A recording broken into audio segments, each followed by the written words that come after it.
When was the last time you became grateful? With the life you have? With the people you love? These were the questions that struck me when we had our outreach program for an orphanage. Kumusta? Ako si James.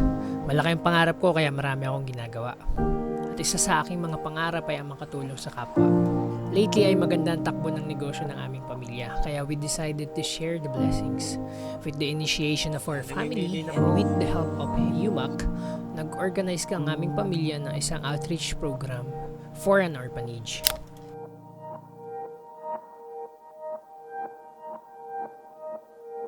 Namimili na po ng mga dadalhin sa ampunan ng mga bata para magkaroon sa gagawing outreach program ng pamilya Yagyapin 7 nila. Yan, kawayo kayo. Ay, sama kayo.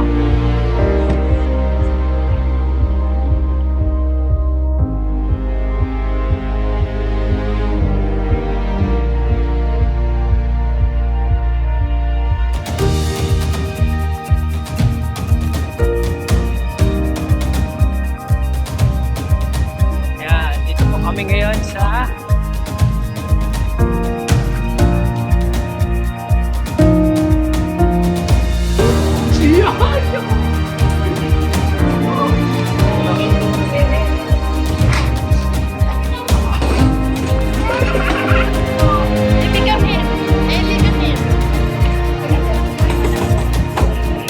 ano lang, bumisita lang siya. Ayan.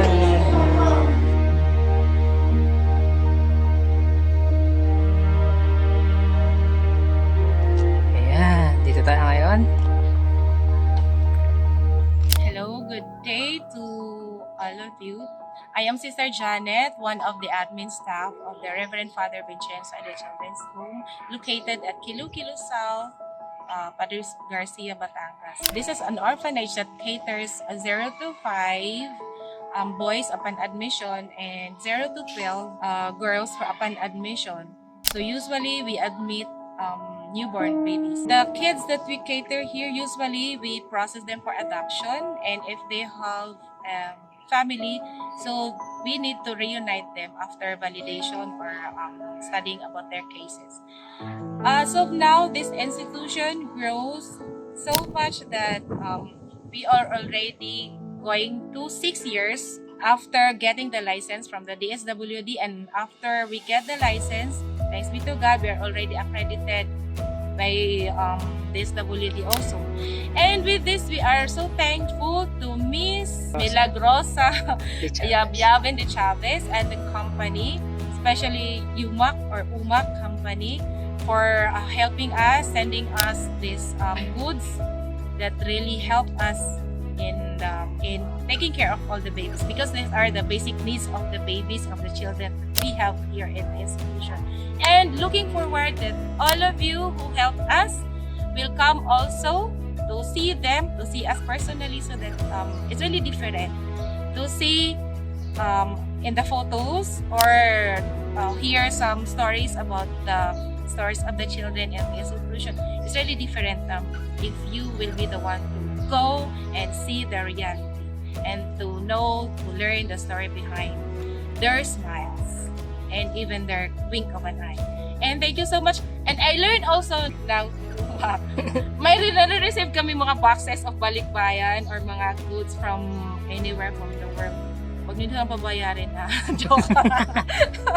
So thank you so much. God bless, and looking forward to more divine providence from you and more blessings to all of you. And thank you also to the Y7 and 1 and the Yabyabin family for initiate this kind of outreach that we really appreciate. And thank you also to Father Jerry, because of you. Because of you. Thank you so much. More Okay po. blessings. Ayan. Hello, ayos.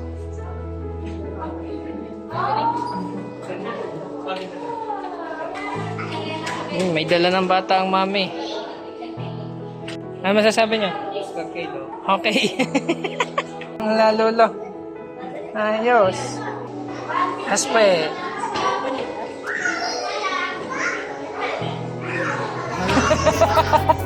Hello! Meron na sa mga mamang papa.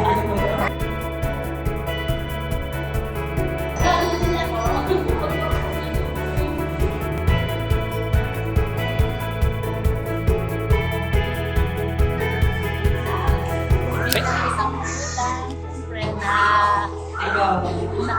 naaawa sa mga bata. Ito, walang yung mga magulang na naka-isnan.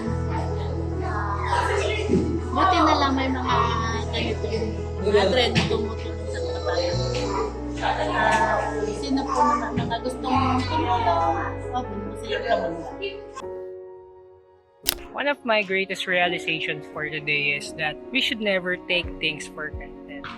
If you have a great child, you should be grateful for it. If it is harsh, past is past.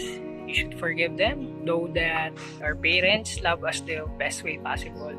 But now that we are here in the orphanage, I really think these children doesn't deserve to be abandoned. But I'm very, very grateful because we have these kinds of organizations na tumutulong sa mga bata para malampasan nila yung mga past nila. And more than that, deserve the love that they should have. Since mga bata sila, mga inosente sila, wala silang kasalanan sa mundo. And di nila pinili na maipanganak. But yeah, that's the reality eh. And we're really grateful na may mga ganiting organizations na handang tumulong sa mga bata. And this is actually a part of us sharing our blessings. Kasi marami yung maganda nangyari. So this is actually a part of our tithing. The more you give, the more you receive lang. But you're not doing things for the sake of receiving anything. So yeah, ayun, alam niyo yung kasabihan na it's better to give than to receive. Actually, may kulang din eh. It's better to be in a position to give than in a position to receive. With everything is happening ngayon sa buhay namin, we're really grateful lang din na things has been doing great. And this is a part of us sharing the blessings the world made. So yeah, it feels really great to have people, lalo na kapag it came out naturally. And yeah, if you guys are interested to help, I'll be sharing the link then sa page. And yeah, super happy today. This program would also be possible without the love and support of UMAC. UMAC Toronto is a leading provider of safe balikbayan box solutions, specializing in the secure and reliable delivery of balikbayan boxes from Toronto to the Philippines. With a commitment to integrity and customer satisfaction, UMAC Toronto ensures that your precious balikbayan box reaches its destination with care and precision. This is James Yabyabin, and remember,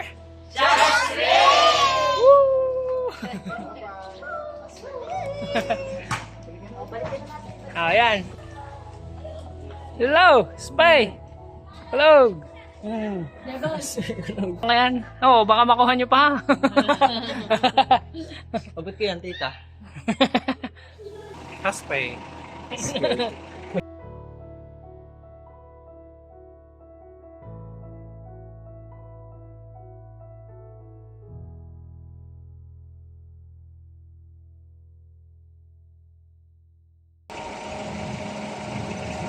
Ganito ang snowman sa Pinas.